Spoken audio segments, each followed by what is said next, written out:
أعوذ بالله من الشيطان الرجيم. بسم الله الرحمن الرحيم. اللهم صل على محمد وآل محمد وعجل فرجهم. السلام علیکم ورحمۃ اللہ وبرکاتہ۔ لا حول ولا قوة الا باللہ العلی العظیم۔ اعوذ باللہ من الشیطان اللعین الرجیم۔ بسم اللہ الرحمن الرحیم۔ الحمد للہ نحمدہ ونستعینہ ونستغفرہ ونستہدیہ ونعوذ باللہ من شرور انفسنا ومن سیئات اعمالنا من يهد الله فلا مضل له ومن يضلل فلا هادي له واشهد ان لا اله الا الله وحده لا شريك له واشهد ان محمدا عبده ورسوله انتجبه لولايته واختصه برسالته واكرمه بالنبوة امينا على غيبه ورحمة للعالمين صلى الله على محمد وآله وعليهم السلام۔ اوصيكم عباد الله ونفسي بتقوى الله وأخوفكم من عقابه۔ میں اپنے آپ کو اور آپ تمام حضرات کو تقوی الہی اختیار کرنے کی نصیحت کر رہا ہوں۔ دعا ہے پروردگار سے کہ ہم سب کو اتنی توفیق دے کہ ہمیشہ ہمارے دلوں میں تقوی پایا جاتا رہے، ہم اللہ سے ڈرتے رہیں اور یہ عقیدہ راسخ رہے ہمارے ذہنوں میں، مستحکم رہے، مضبوط رہے کہ ایک دن مر کے جانا ہے اور حساب دینا ہے۔ جمعہ کے اس پہلے خطبے میں جیسا کہ آپ حضرات کے علم میں ہے کہ عظیم الشان خطبہ کہ جب جمعہ کے دن عید غدیر پڑی، مولائی کائنات غالب علی کل غالب حضرت علی بن ابی طالب علیہ السلام ممبر پر تشریف لے کے عظیم الشان خطبہ ارشاد فرمایا، اسی کے حوالے سے مسلسل مطالب آپ کے حضور میں پیش کیے جا رہے ہیں۔ اس خطبے کو ہم نے 21 ابواب میں 21 چیپٹر میں تقسیم کیا ہے، 19 باب ذکر کیے جا چکے ہیں، 20ویں باب کا ذکر ہے۔ 20ویں باب کو 4 فراز میں یعنی 4 حصوں میں نے بانٹا ہے۔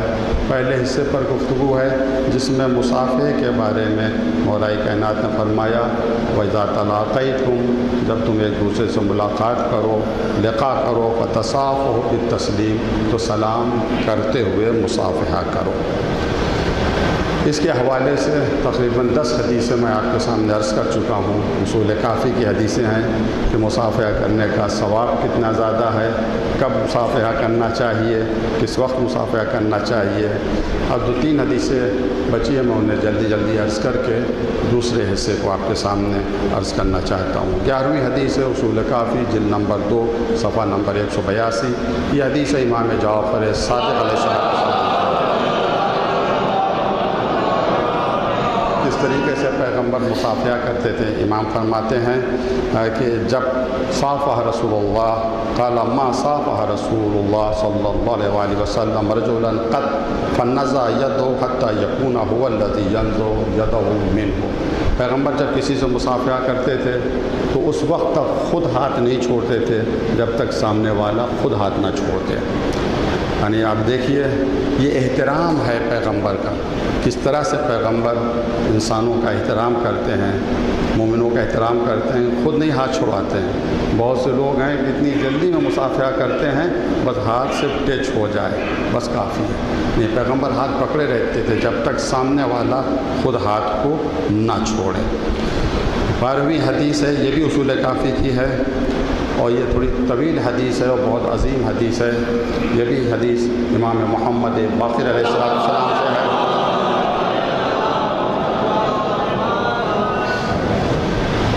امام فرماتے ہیں ان اللہ عز و جل لا یوصف، اللہ تبارک و تعالیٰ کی صفات کو کوئی بیان نہیں کر سکتا۔ کیسی اس کی صفات ہیں کوئی نہیں بیان کر سکتا۔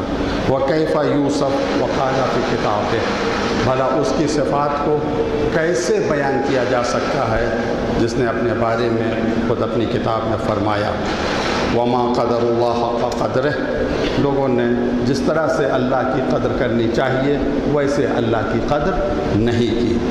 پھر فرماتے ہیں فَلَا يُوصَفُ بِقَدَرٍ إِلَّا كَانَ أَعْظَمَ مِنْ ذَلِكَ، اللہ کی جو بھی صفت بیان کی جائے اللہ اس صفت سے اعظم ہے، اس سے بڑا ہے۔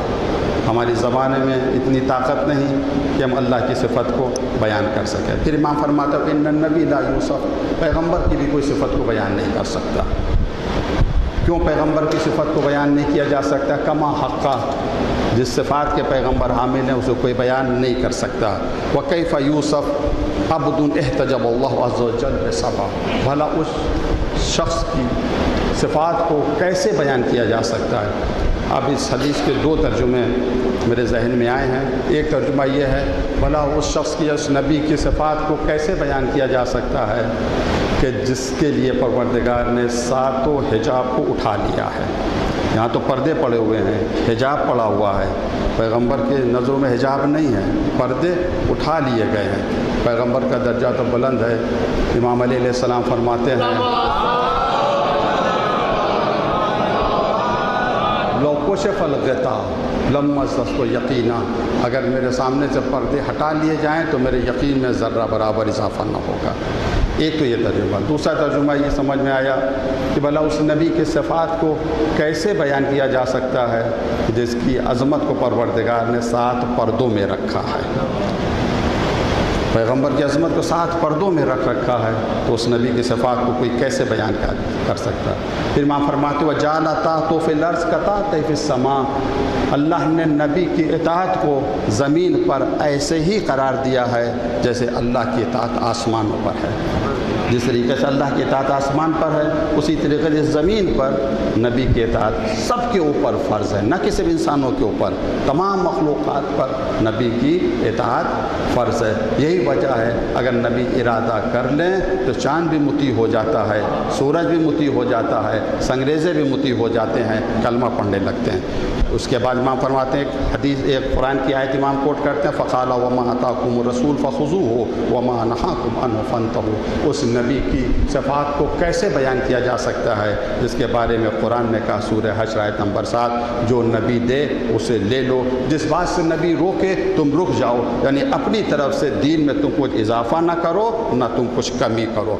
جب قرآن نے فیصلہ کر دیا کہ نبی جو دے تم اسے لے لو تو بھائی نبی نے غدیر میں مولا دیا تو اسی مولا کو لے لو، اپنی طرف سے کیوں ادھر ادھر بھاگ رہے ہو، امت مسلمہ کے لیے مصیبت پیدا کر رہے ہو۔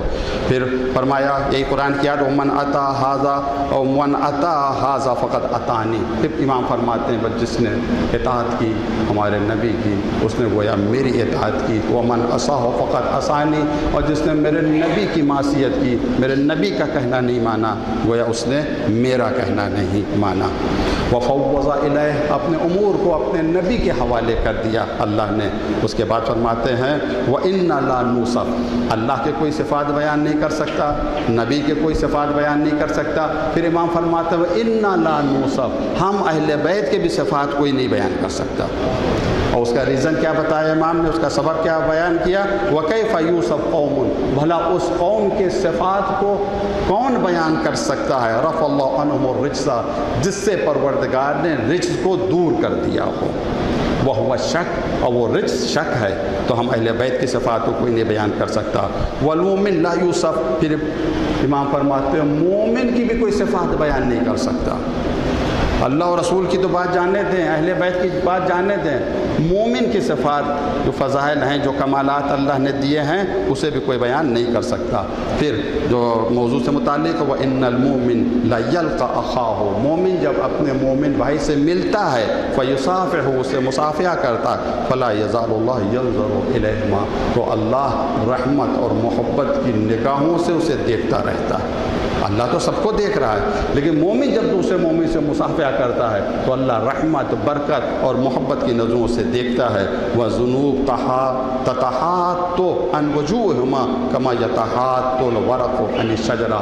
جب اللہ رحمت کی نظروں سے دیکھتا ہے تو دونوں سے گناہ ایسے جھڑ جاتے ہیں جیسے درخت سے پتے گرتے ہیں، ختم ہو جاتے ہیں۔ اب اس سے زیادہ آسانی اور کیا ہوگی؟ کتنے گناہ کیے ہیں، دل سے اپنے مومن بھائی سے مصافحہ کر لو، پروردگار تمہارے گناہوں کو معاف کر دے گا۔ 13ویں حدیث ہے، یہ حدیث ہے امام جعفر صادق علیہ السلام سے، یہ بھی بہت عظیم حدیث ہے۔ اس حدیث کا میں خلاصہ آپ کے سامنے عرض کروں، وقت نہیں ہے۔ حذیفہ بہت عظیم صحابی ہیں، پیغمبر کی خدمت میں آئے، پیغمبر نے ہاتھ بڑھایا مصافحہ کرنے کے لیے تو حذیفہ نے اپنا ہاتھ پیچھے کھینچ لیا، اور پیغمبر فرماتے ہیں یا حذیفہ، اے حذیفہ بسطت یدی الیک، ہم نے اپنا ہاتھ تمہاری طرف بڑھایا اور تم نے مجھ سے مصافحہ نہیں کیا، آخر وجہ کیا؟ حذیفہ کہتے ہیں یا رسول اللہ دل تو بہت چاہتا ہے آپ سے مصافحہ کرنے کا، مگر فی الحال نہیں کر سکتا۔ کہا کیوں نہیں کر سکتے؟ کہا میں حالت نجاست پر ہوں، مجنب ہوں، مجھ پر غسل واجب ہے، میں نہیں چاہتا اس حالت میں میرا ہاتھ آپ کے ہاتھ سے مس ہو۔ یہ ہے احترام نبوت۔ پیغمبر نے ڈانٹا نہیں، منع نہیں کیا اور جھڑکا نہیں، کوئی بات نہیں، لیکن ہاں یہاں پر پیغمبر نے مصافحے کی عظمت کو بیان کیا۔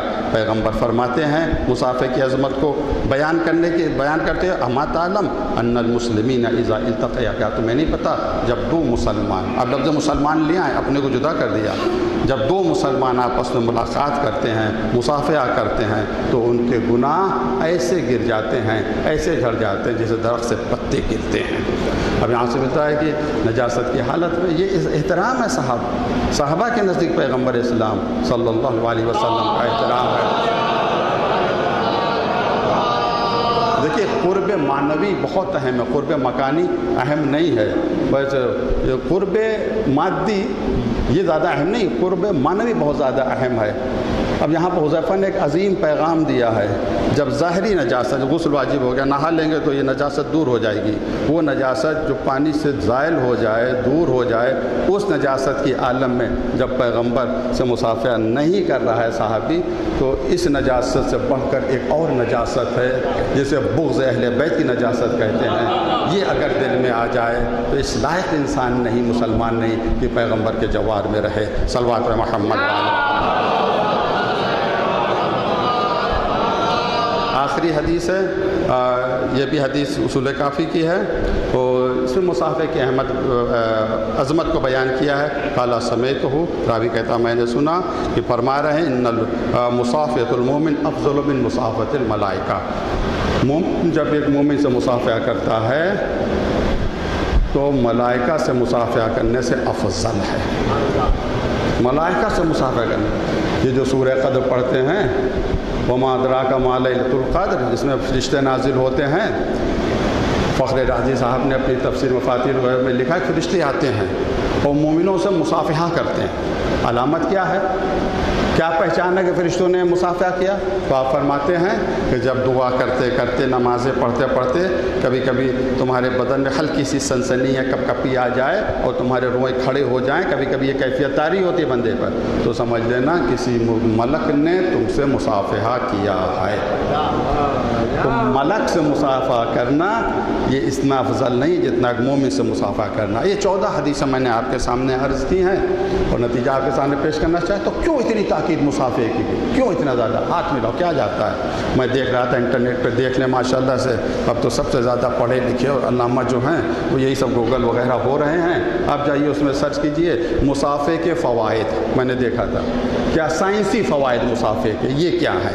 یعنی دینی تو جانے دیجیے یہ ثواب ہے، نہیں سائنسی، وہ تفصیل بحث کی ہے، اس کا خلاصہ یہ ہے جب ایک شخص دوسرے شخص سے ہاتھ ملاتا ہے، مصافحہ کرتا ہے تو محبت کے ہارمونز پیدا ہوتے ہیں، محبت پیدا ہوتی ہے، سائنس کہہ رہی ہے محبت پیدا ہوتی ہے جب ایک دوسرے سے مصافحہ کرتا ہے۔ لیکن یہاں پر ایک جملہ کہنا چاہتا ہوں، بہت سے لوگ ہاتھ ملاتے ہیں، ایک دوسرے سے ہاتھ ملاتے ہیں، لیڈران ایک دوسرے سے ہاتھ ملاتے ہیں، محبت کے بجائے ان کی نفرت میں اضافہ ہوتا ہے۔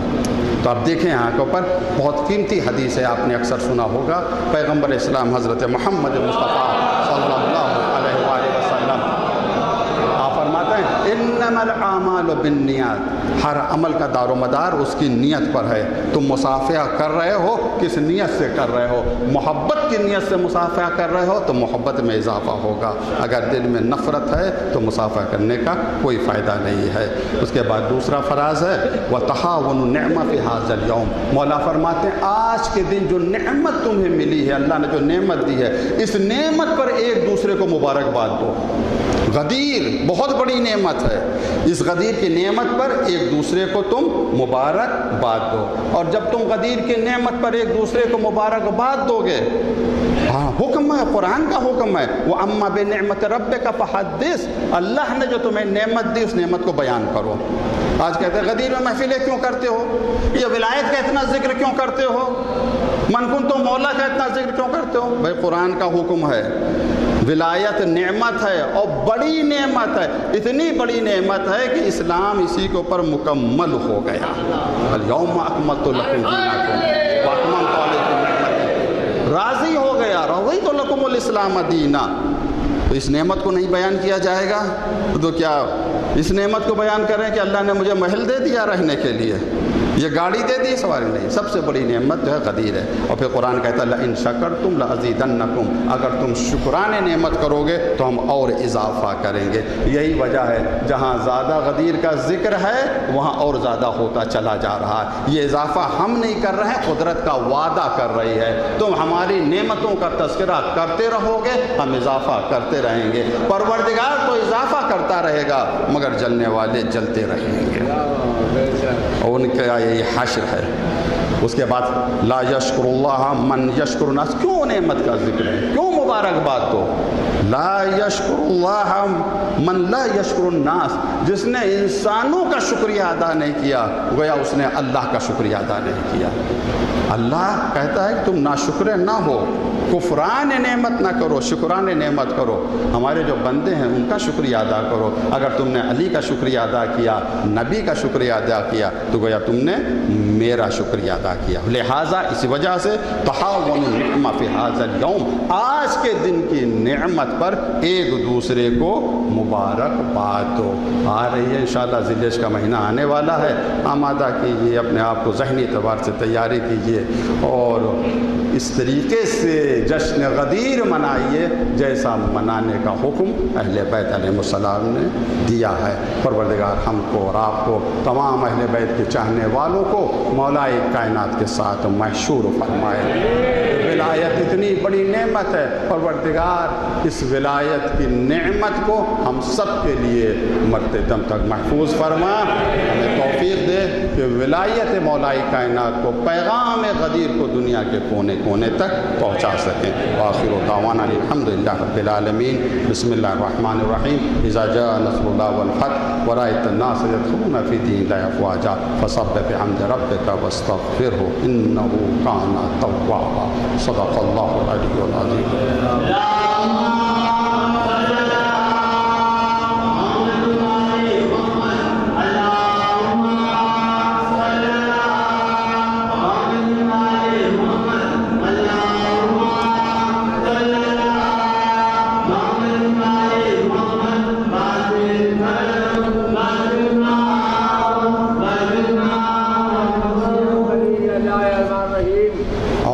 الشیطان الرجیم۔ بسم اللہ الرحمن الرحیم۔ الحمدللہ نحمده ونستعینه ونستغفره ونستهدیه ونؤمن به ونتوکل علیہ ونعوذ باللہ من شرور انفسنا ومن سیئات اعمالنا من یہد اللہ فلا مضل لہ، جسے اللہ ہدایت دے دے اسے کوئی گمراہ نہیں کر سکتا، ومن یضلل فلا ہادی لہ، جسے اللہ گمراہی میں چھوڑ دے اسے کوئی ہدایت نہیں دے سکتا۔ واشہد ان لا الہ الا اللہ وحدہ لا شریک لہ، اشہد ان محمدا عبدہ ورسولہ ارسلہ بالہدی ودین الحق لیظہرہ علی الدین کلہ ولو کرہ المشرکون۔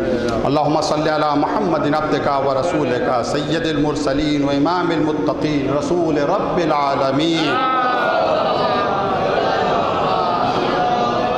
اللہم صلی علی علی امیر المؤمنین وصلی علی صدیقۃ الطاہرہ فاطمہ سیدۃ نساء العالمین۔ صلی علی سبط الرحمہ امام الہدی الحسن والحسین سیدی شباب اہل الجنہ صلی علی ائمۃ المسلمین علی ابن الحسین سید الساجدین قرۃ عین الناظرین وزین العابدین ومحمد بن علی باقر العلم بعد النبی جعفر بن محمد الصادق البار الامین وموسیٰ بن جعفر الطاہر الطہر الکاظم وعلی بن موسیٰ الرضا المرتضی ومحمد بن علی الجواد التقی وعلی بن محمد النقی الناصح الامین والحسن بن علی الزکی العسکری اللہم صلی علی نورک و سراجک و ولیک و وسیعک و حجتک و خلف الہادی المہدی حجتک علی عبادک و امنائک فی بلادک صلاة کثیرہ دائمہ اوصیکم عباد اللہ بتقوی اللہ. پھر دوبارہ میں اپنے آپ کو اور آپ تمام حضرات کو تقوی الہی اختیار کرنے کی نصیحت کر رہا ہوں. دوسرے خطبے میں مناسبات اور حالات کے اعتبار سے گفتگو ہوتی ہے. حالات آپ کے پیش نظر ہیں, مناسبت بھی آپ کی خدمت میں عرض کی جائے گی. ملک کے جو حالات ہیں, دعا ہے چوتھے امام علیہ السلام ظاہر کی بات ہے چوتھے امام کا زمانے میں کسی عادل کی حکومت نہیں تھی, بنی امیہ کی حکومت تھی. بنی امیہ کی حکومت تھی, اس کے باوجود چوتھے امام دعا کر رہے ہیں, سرحدوں کی حفاظت کے لیے دعا کر رہے ہیں. یہ ہمارے لیے سیکھ ہے. ہم جس ملک میں رہتے ہیں ہم اس ملک کے وفادار ہیں, غدار نہیں ہیں. یہ اور بات ہے جو غدار ہیں اپنے چہرے پر وفاداری کا نقاب ڈالے ہوئے ہیں, یہ الگ مسئلہ ہے. تو سرحدوں کی دعا یہ ہے پروردگار ہمارے ملک کی سرحدوں کی حفاظت فرمائے, ہمارے ملک میں امن و امان قائم رہے, روز بروز اس کی طاقت میں اضافہ فرمائے. ایک لفظ بہت زیادہ آج کل آتا ہے آتنکواد کا. کیا ہے انتہا پسندی آتنکوادی جو پہلگام میں حملہ ہوا, سب نے اس کی مذمت کی. اور ہر کوئی بھی حادثہ ہو, ارتجاعات اس طرح کے حادثے مذموم ہوتے ہیں, لیکن بہرحال کچھ نہ کچھ تو اس کے اثرات بھی ہوتے ہیں. اس کا ایک اثر یہ ہوا کہ بہت سے لوگ ایک پلیٹ فارم کے اوپر آ گئے, ایک یکجہتی پیدا ہو گئی. اس یکجہتی کو قائم کرنے کی ضرورت ہے. بات میں عرض کرنا چاہتا ہوں, آتنکواد یعنی ٹیررزم دو طرح کا ہوتا ہے. پہلے فکری ہوتا ہے, پھر عملی ہوتا ہے. پہلے فکری اعتبار سے انسان آتنکوادی بنتا ہے, فکر کے اعتبار شدت آ جاتی ہے, بہت زیادہ آ جاتی ہے. اور جب اس پر بریک نہ لگائی جائے, یعنی فکری آتنکواد پر اگر بریک نہ لگائی جائے تو یہی فکری آتنکواد عملی شکل اختیار کر لیتا ہے, اور پھر نقصان اٹھانا پڑتا ہے, بے گناہوں کا قتل ہوتا ہے, ان کا خون بہایا جاتا ہے. فکری آتنکواد کو ختم کرنے کے لیے تلوار کی ضرورت نہیں ہے, اسلحے کی ضرورت نہیں ہے, گرفتاریوں کی ضرورت نہیں ہے. فکر کو فکر سے ختم کیا جائے گا, علمی اعتبار سے اس کو ختم کیا جائے گا. بہت ضروری ہے کہ فکری آتنکواد کو جو پنپ رہا, بہت سے لوگوں میں پنپ رہا ہے, اس کے خطرناک نتائج نکل سکتے ہیں. تو مثالیں میں دے رہا ہوں, سامنے کی بات ہے. کیا ہے یہ جو بیان دیا گیا؟ ہمارے ملک کے کرنل صوفیہ, دیکھا آپ نے کس طریقے سے انہوں نے نمائندگی کی, لیکن کوئی انہیں آتنکوادیوں کی بہن بنا رہا ہے. یہ کیا ہے؟ یہ فکری آتنکواد ہے. اگر اس پر بریک نہیں لگائی گئی تو یہ فکری آتنکواد عملی شکل اختیار کر سکتا ہے. دوسری مثال, ایران کے وزیر خارجہ یہاں کو پڑھا ہے, عباس عراقی صاحب. ہمارا ملک کیا دنیا کے کسی بھی کونے میں مہمان کی ذلت نہیں کی جاتی ہے. جو شریف قومیں ہوتی ہیں وہ مہمان کو سراخوں پہ بٹھاتی ہیں. ہمارے کیا ہندو بھائی تو کہتے ہیں کہ مہمان بھگوان کا روپ ہوتا ہے, یہ جملے ان کے ہاں. ہمارے یہاں کہا گیا ہے اکرم الضیف ولو کان کافرا, مہمان کی عزت کرو اگرچہ تمہارے دین پر نہ ہو، تبھی تم مہمان کی عزت کرو۔ انہیں کس طریقے سے ان کی بے عزتی کی گئی؟ حالانکہ بے عزتی تو ان کی نہیں ہوئی، کہنے والے کی بے عزتی ہو رہی ہے۔ جو لوگ اس کی تائید کر رہے ہیں اس کی، کبھی دونوں باتوں کے سخت الفاظ سے مذمت کرتے ہیں اور حکومت سے مطالبہ کرتے ہیں کہ ایسے لوگوں کو روکا جائے، ان کی فکروں کو روکا جائے، ذہن کی تربیت کی جائے، محبت کی بنیاد پر، نفرت کی بنیاد پر نہیں۔ تیسری اہم بات ہے اسرائیل کا ظلم آپ دیکھ رہے ہیں، بے انتہا بڑھ رہا ہے، بے انتہا بڑھ رہا ہے۔ یعنی ہزاروں بچوں کو قتل کر دیا، بھوک کو اسلحے کے طور پر اسرائیل استعمال کر رہا ہے، اسلحے کے طور۔ ابھی اس نے کل حملہ کیا، 100-150 لوگوں کو اس نے مار دیا، اسپتالوں پر بمباری کر رہا ہے۔ اسرائیل یہ چاہ رہا ہے کہ ظلم کے ذریعے سے ہم اپنی حکومت کو قوی کر لیں۔ ظالم کی سب سے بڑی غلطی یہی ہے، وہ سمجھتا ہے ہم ظلم کریں گے تو کامیاب ہوں گے۔ کربلا سے درس لے لو، ظلم کرنے والے فنا ہو گئے، مظلوم زندہ ہے۔ ظلم سے کچھ، تم خود تباہ ہوگے، تم خود برباد ہوگے۔ اسرائیل کے راستے پر چلنے والے غلط راستے پر چل رہے ہیں۔ محبت کا راستہ اور ہے، عدالت کا راستہ اور ہے، ظلم کا راستہ اور ہے۔ ہماری دعا یہ ہے پروردگار اسرائیل کے ظلم سے امت مسلمہ کو، انسانوں کو نجات عطا فرما، اور جو لوگ اس ظالم کا مقابلہ کر رہے ہیں ان کی قوت میں اضافہ فرما۔ حوثیوں کا حملہ جاری ہے، چھوٹی سی قوم ہے مگر دل میں ولایت مولائی کائنات ہے، حیدر کرار کے ماننے والے ہیں، تو سپر پاور بھی ان کے سامنے جھکنے کے اوپر آمادہ ہے، بلکہ جھک جاتی ہے۔ چوتھا اور بہت ہی اہم موضوع ہے، اس پر زیادہ توجہ دینے کی ضرورت ہے۔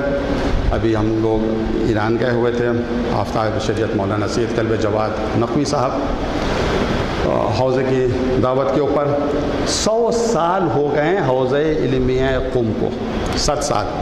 آیت اللہ العظمہ عبد الکریم حائری نے اس حوضہ علمیہ کی بنیاد رکھی تو اس کے 100 سال ہو گئے تھے۔ اس پر ایک سیمینار کیا گیا تھا، عظیم الشان سیمینار تھا، 50 سے زیادہ پتہ نہیں کتنے ممالک کے لوگ آئے ہوئے تھے ہندوستان سے۔ فقیر کو بھی بلایا گیا تھا، مولانا قلب جواد صاحب بھی تھے اور مولانا صفی حیدر صاحب بھی تھے، خانہ میں رباب بھی تھیں، یہ لوگ ہندوستان سے تھے، باقی دیگر ممالک کے لوگ تھے۔ 2 دن کا سیمینار تھا اور لوگوں سے ملاقاتیں ہوئی تھی۔ سیمینار میں دیکھیے، آپ دیکھیں حوضے کے 100 سال ہوئے ہیں وہاں پر۔ خیر ہم تو وہاں پہ رہتے ہی ہیں، لیکن جب اب سرکاری مہمان تھے تو بہت جگہ جانے کو ملا، تو جو کام حوضہ علمیہ نے کیا ہے وہ کام بہت عظیم ہے۔ اس سیمینار میں سب سے پہلے یہ سیمینار ہوا تھا آیت اللہ آغا عرافی کی قیادت میں، ان کی سرپرستی میں ہوا تھا۔ آغا عرافی نے اس سیمینار میں رہبر کا پیغام پڑھا تھا، حوضے کا منشور وہ انہوں نے پڑھا تھا، رہبر 1 گھنٹہ 15 منٹ تک پڑھا تھا، 20-22 صفحے کا یہ منشور ہے۔ جب ہم لوگ مشہد مقدس آئے تو مشہد کے جو ولی ہیں، حرم کے جو سرپرست ہیں، انہوں نے دعوت دی تھی، انہوں نے تقریر کی۔ تقریر میں انہوں نے کہا تھا، ہم لوگوں سے کہا تھا کہ اس منشور کو لکھنے کے لیے، حوضے کے منشور کو لکھنے کے لیے رہبر معظم نے 1 ہفتے تک تمام ملاقاتیں کینسل کر دی تھی، کوارنٹائن میں چلے گئے تھے، کسی سے ملاقات نہیں اس منشور کو لکھنے کے لیے۔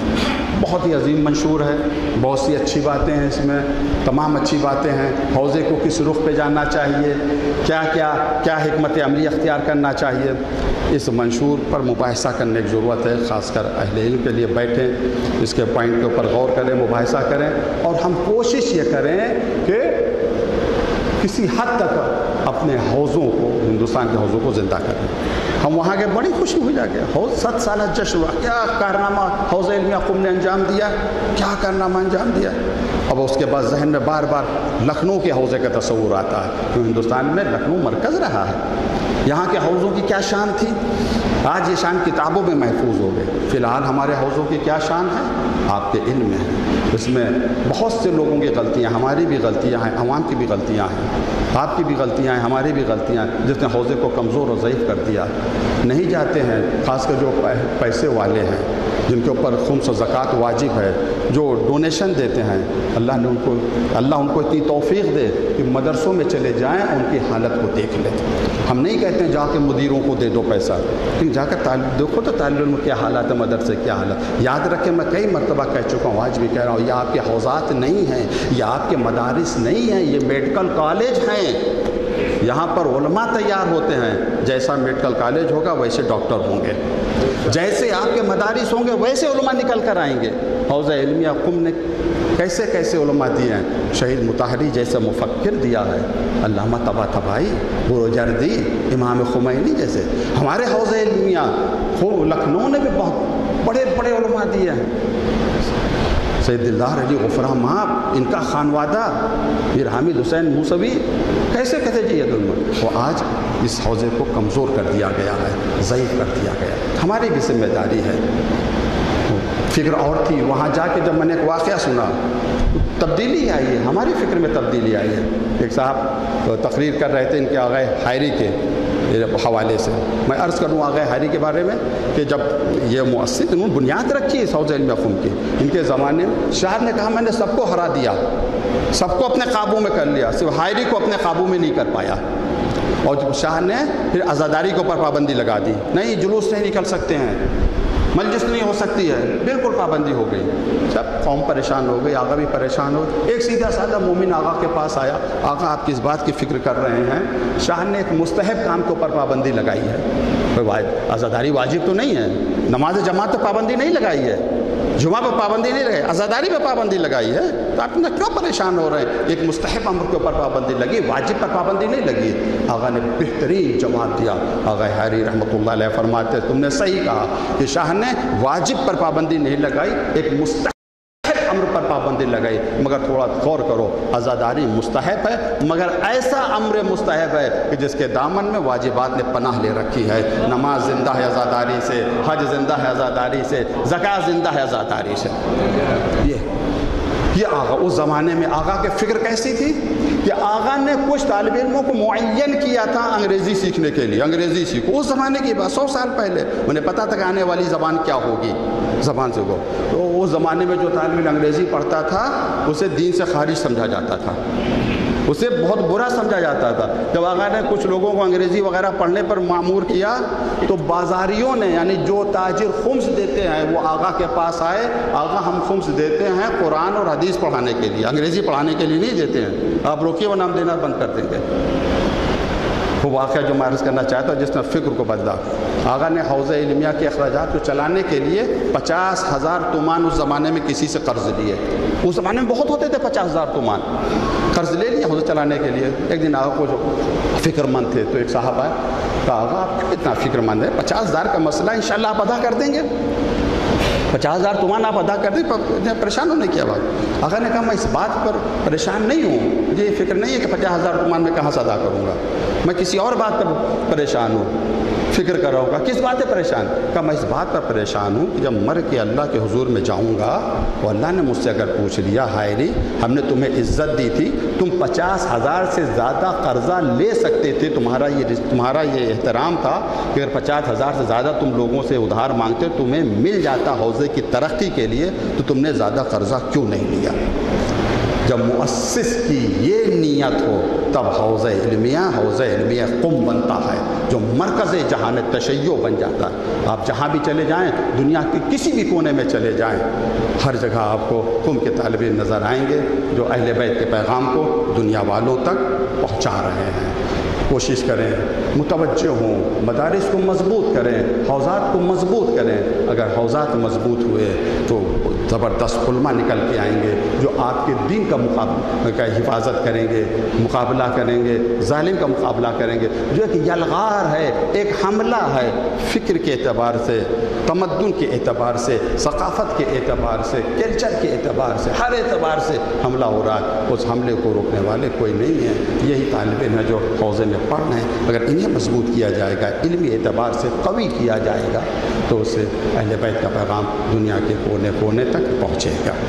آخری مناسبت ہے، آپ کے علم میں ہے 23 ذی القعدہ شہادت امام علی بن موسیٰ رضا علیہ السلام۔ یہ مہینے امام رضا علیہ السلام کا ہے، ولادت بھی اسی مہینے میں ہے، ایک روایت کے مطابق شہادت بھی اسی مہینے میں ہے۔ کیا عظمت ہے امام رضا علیہ السلام کی کہ کوئی تصور نہیں کر سکتا، امام رضا علیہ السلام کی عظمت کا تصور نہیں کر سکتا۔ کیا پروردگار نے کس شان کا مالک بنایا ہے ہمارے 60ویں امام علیہ السلام، حتیٰ کہ جو چیز امام سے منسوب ہو جاتی، جو چیز امام سے منسوب ہو جاتی ہے اس میں بھی اثر ہو جاتا ہے، اس میں بھی اثرات آ جاتے ہیں۔ امام کی زیارت جن لوگوں نے کی ہے زیارت، پروردگار زیارت کے ثواب مرتے دم تک محفوظ فرمائے۔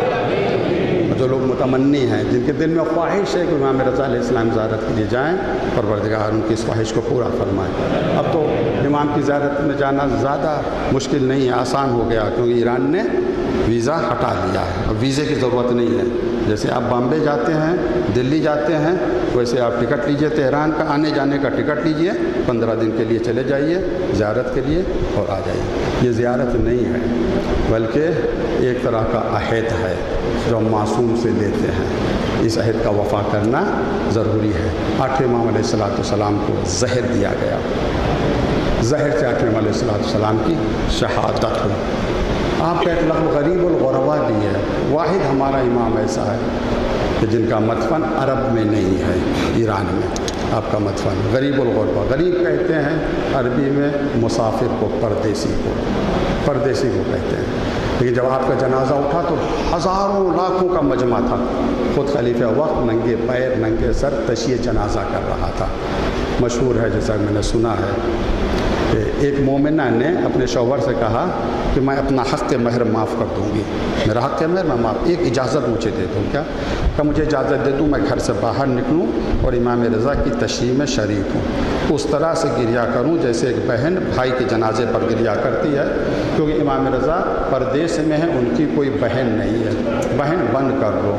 اللہ اللہ، میں امام رضا کی خدمت میں عرض کرنا چاہتا ہوں، مولا عالم غربت میں شہادت ہوئی مگر ایک بہن مل گئی رونے والی، ہائے کربلا کا مظلوم ایمان، کئی بہنیں تھی رونا چاہتی تھی تو ظالم کا تازیانہ پڑتا تھا۔ سیعلم الذین ظلموا یوم ینقلبون انا للہ و انا الیہ راجعون۔ پروردگار ہماری اس عبادت کو قبول فرما۔ دنیا میں جہاں کہیں اہل بیت کے چاہنے والے ہیں، مظلومین ہیں، مستضعفین ہیں، سب کی جان و مال، عزت و آبرو کی حفاظت فرما، مقامات مقدسہ کی حفاظت فرما۔ اعوذ باللہ من الشیطان الرجیم، بسم اللہ الرحمن الرحیم، اللہم صل علی محمد وآل محمد وعجل فرجہم۔